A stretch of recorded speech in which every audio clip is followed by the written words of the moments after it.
Hi there, I suppose I should begin by introducing myself. My name's Jack, a 42-year-old guy living in a small town in Ohio. Life's been pretty low-key over the past few years. Just me and my stepdaughter, Kayla, in this old house.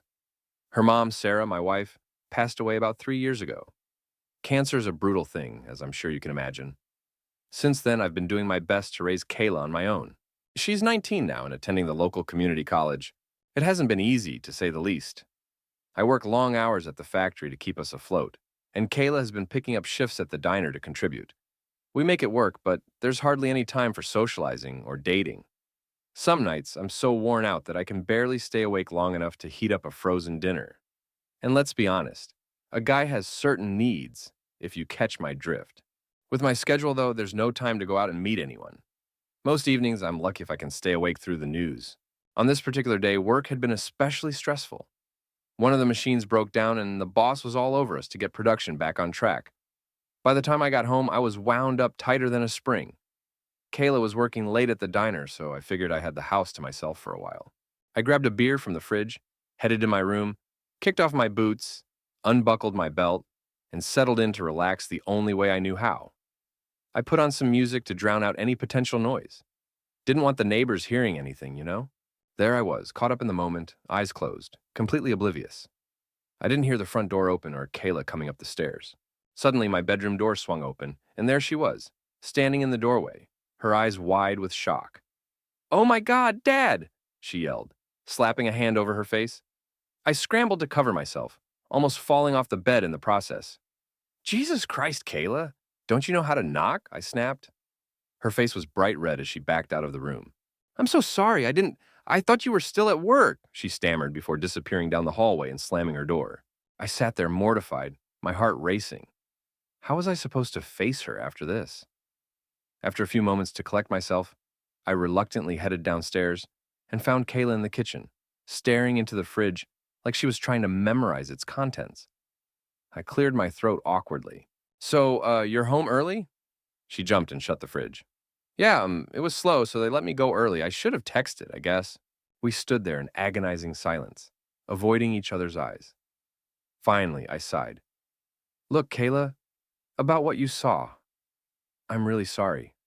That was, Christ, I don't even know what to say." She shook her head quickly. "No, no, it's fine. I mean, it's not fine, but you know what I mean. Let's just pretend it never happened, okay?" "Yeah, good plan," I agreed. "Never happened." Another painful pause. "I'm gonna take a shower," she mumbled, heading for the stairs. "Right, yeah, good idea," I nodded. "I'll just make dinner or something." She bolted upstairs, and I let out a long breath, running a hand through my hair. What a mess. How were we supposed to move past this? Living together was going to be awkward for a while, no doubt about it. I grabbed another beer and downed half of it, trying to calm my nerves. If Sarah were here, she'd know how to make light of the situation, get everyone laughing. But she wasn't here. It was just me, trying to figure this out on my own. As I started pulling out ingredients for dinner, I wondered if it might be time to start dating again. Maybe if I had someone in my life, situations like this wouldn't arise. Still, the thought of it getting back out there felt exhausting. For now, I'd have to be more careful. Maybe invest in a decent lock for my bedroom door, and have an awkward but necessary conversation with Kayla about privacy and knocking.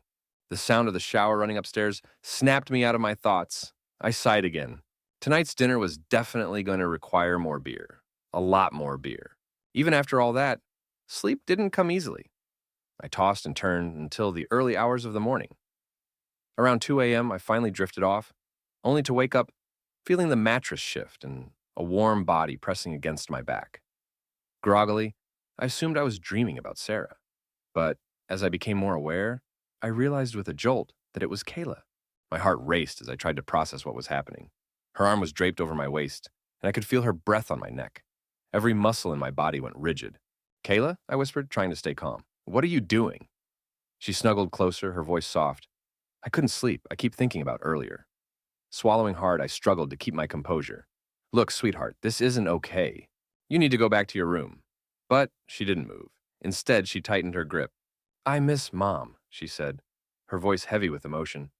"I miss having someone to hold me when I'm scared or lonely." What a situation. I knew I should firmly send her back to her room, but the pain in her voice stopped me. We'd both been battling the loneliness ever since Sarah passed away, and maybe this was Kayla's way of seeking comfort. Slowly, I turned to face her. In the faint light, I could see the tears shining on her cheeks, and my heart ached for her. I miss her too, kiddo, I said softly, but this isn't the way to handle it. She buried her face against my chest, her shoulders trembling with silent sobs. I hesitated, but then gently put an arm around her, patting her back in an awkward attempt to comfort her. It's okay, I murmured. We'll get through this. We stayed like that for a while, Kayla quietly crying while I tried to console her without crossing any lines. Eventually, her breathing evened out, and I realized she had fallen asleep. Letting out a sigh, I carefully freed myself from her grasp and climbed out of bed. Gently, I lifted her in my arms. She felt so small and fragile, and carried her back to her own room. As I tucked her in, she stirred slightly. Dad, she mumbled sleepily. Shh, go back to sleep, I whispered. Everything's going to be okay. Back in my room, I sat on the edge of the bed with my head in my hands. Things were spiraling out of control. We needed help, professional help, to deal with our grief and loneliness in a healthier way. First thing tomorrow, I resolved to start looking for a family therapist. We couldn't keep going like this. For both our sakes, we needed a better path forward. As I lay down again, staring at the ceiling, I sent a silent prayer to Sarah. I'm trying my best here, honey, I whispered into the darkness. But I could really use your guidance right now. With a heavy sigh, I closed my eyes, hoping that sleep would come quickly and the morning would bring clarity. When I woke up the next morning, it felt like I'd been hit by a truck. My head throbbed and my thoughts were a mess. There was no way I could face work like this. I quickly texted my boss, claiming I had a nasty stomach bug. Guilt about lying tugged at me, but I needed time to figure this out. I collapsed back into bed and slept deeply until around noon. When I finally dragged myself out of bed, the house was silent. I guessed Kayla had gone to her classes or maybe picked up an extra shift at the diner. Either way, I was thankful for the quiet. Stretching, I got up and padded down the hallway, scratching my chest absently. My thoughts were already racing as I tried to figure out how to address the situation with Kayla. We needed to talk. That much was certain. But I had no idea how to start such a difficult conversation. Lost in thought, I pushed open the bathroom door and nearly jumped out of my skin. There was Kayla, wrapped in a towel and brushing her teeth at the sink. She let out a startled yelp, her toothbrush clattering into the sink. For a moment, we both froze, our eyes locking in the mirror. Then reality hit and I scrambled to cover myself, fumbling for a towel that wasn't there. Jesus Christ, I exclaimed, trying to hide behind the door. What are you doing home? Kayla spun around, clutching her towel tightly with one hand and covering her eyes with the other. Oh my God, Dad, put some clothes on. I thought you were at work.